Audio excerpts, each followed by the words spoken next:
Hello everyone, welcome in our sixth lecture. In the previous lecture, we discussed the detectors and the types of molecular ion. In the today's lecture, we discuss the nitrogen rule and ring rule. So we start with our lecture. The content of the today's lecture is, in this lecture we discuss nitrogen rule and their different examples, ring rules and their different examples, and the last, that is isotopic abundance of chlorine and bromine. So this is the today's lecture content. We start with the first, that is nitrogen rule. This nitrogen rule is useful for the identification of molecular ion because many signals or the many peaks can be ruled out on the basis of structural requirement. This rule is applicable to all compounds which having carbon, hydrogen, nitrogen, sulfur, oxygen and halogen.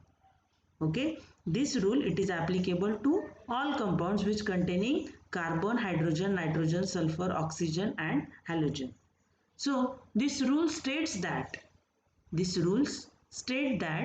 a molecule of even numbered molecular mass must contain no nitrogen or an even number of nitrogen atom, and an odd number molecular mass requires an odd number of nitrogen atom. That means if the molecular mass is even, then it contains no nitrogen or even number of nitrogen. And the second case, if the molecular mass is odd number, then it contains odd number of nitrogen. So this is the statement of nitrogen rule. For that we consider the example. We consider the example here, nitrobenzene. The molecular formula for nitrobenzene is C6H5NO2 and its molecular weight is 123. This 123, it is an odd number, which is odd molecular mass, since the compound contain odd number of nitrogen, right? So here only one nitrogen is present and 1 is the odd number.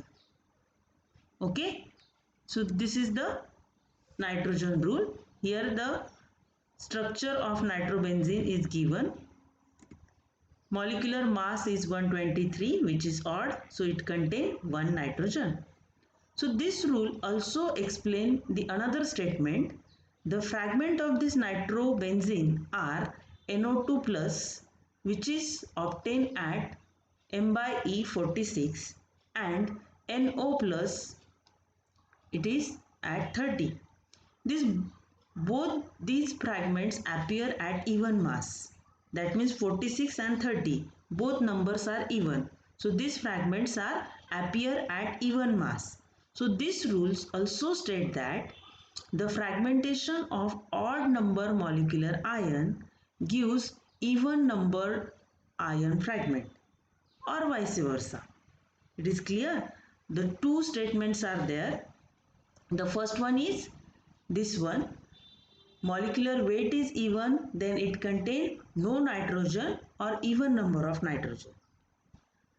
Molecular weight is odd number, then it contains odd number of nitrogen. This is the first statement.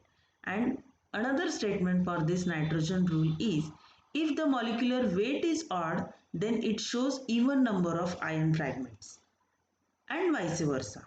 Okay, so these are the two statements for the nitrogen rule. It is very simple. Then we consider the another example, 2,4-dinitrophenol. So this is the structure of 2,4-dinitrophenol. Its molecular weight, its molecular mass is 184, and we know that 184 is the even number. So it contains even number of nitrogen or no nitrogen, but here two nitrogens are present. Okay. So its signals appears at 184, that is even number, so it has even number of nitrogen atoms. The fragment of the ion M plus appear at 183 due to the loss of H. This hydrogen get lost and we get a spectra at 183, and the other it is at 155 due to the loss of H and CO. This H and CO group, by losing this group we get the spectra at 155. So these two spectra it is obtained at odd number. This 183 and 155 both numbers are odd and our molecular mass is even. So the second statement of this nitrogen rule also get proved. Thus the both signal appears at odd mass number. Okay, so this is the second example. This proves the validity of nitrogen rule that the fragmentation of an even numbered molecular ion gives odd number of fragment. Okay, so this is the second example. Then we proceed with the third example, that is ethyl alcohol. The structure of ethyl alcohol is CH3CH2OH, right? The molecular mass of this ethyl alcohol is 46. 46 is the even number, and our rule states that if the molecular mass is even, then it contains no nitrogen or even number of nitrogen. So in this case there is a no nitrogen. Okay, so the fragment of this M plus appear at M by E31 due to the loss of CH2OH, means here the fragmentation occur and we get 31 molecular mass, and other at 29 due to the loss of CH3CH2, means here the fragment is occur. This both signal 31 and 29 both are odd mass. Both signal appear at a odd mass number. Okay, so the second statement also get proved. The fourth example, that is ammonia, NH3. So the molecular mass of NH3 is 17. 17 is the odd number, so it contains odd number of nitrogen. So one nitrogen atom is present in the ammonia. Fifth example, hydrazine. The formula for hydrazine is N2H4. So the molecular mass of this hydrazine is 32. It is even number. So it contains even number of nitrogen. So two nitrogens are present. Okay. So these are the different examples used to explain the nitrogen rule. It is very simple. You have to go through it. Then we start with the next rule, that is a ring rule. What is this ring rule? According to the ring rule, the number of unsaturated sites R is equal to the number of rings in the molecule plus the number of double bond plus twice the number of triple bonds. So this is the statement of this ring rule. So ring rule for the molecule CWHXNYOZ may be stated as follows. Generally, we follow this formula and we find out the ring rule. So here this W indicate the number of carbon, X indicate the number of hydrogen, Y indicate the number of nitrogen, and Z indicate the number of oxygen present in the molecule. Okay, so this is the formula. R is equal to W plus 1 plus Y minus X upon 2. For that we consider the example, then the idea get clear. Let us apply this ring rule to the benzene. Benzene which having the molecular formula C6H6, right? So here we write W is equal to 6, that is the number of carbon. X is the number of hydrogen, so it is also 6. Y, there is no nitrogen, so it is 0. There is no oxygen, hence Z is also 0. Therefore, the ring rule becomes R is equal to W, that is 6 plus 1, 0 minus 6. This is the number of hydrogen. So upon 2. So by solving this, we get R is equal to 4.